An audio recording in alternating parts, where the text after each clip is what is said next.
ولقد اشتكى نبينا صلى الله عليه وسلم إلى ربه وقال الرسول: يا ربي إن قوم اتخذوا هذا القرآن مهجورا.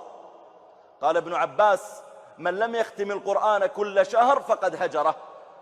أيها المسلمون، نحن في شهر القرآن، قراءة القرآن في هذا الشهر أفضل من قراءتها في غيره. كان السلف يتلونه تلاوة عظيمة، حتى إنهم يتركون دروس الفقه والحديث وغيرها وينشغلون فقط بالتلاوة.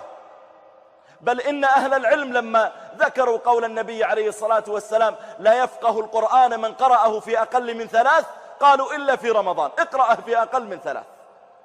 احرص أيها الصائم على أن تتلو القرآن في نهارك وفي ليلك.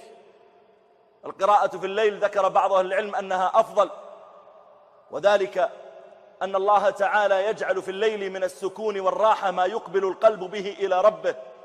اقرأ يوميا جزئين، 3 أجزاء، 4، والجزء لا يستغرق 25 دقيقة لمن كانت قراءته عادية ليست سريعة. هي 1.5 ساعة يوميا أو 2 ساعات تفرقها وتختم القرآن ربما في كل 4 أيام أو 5.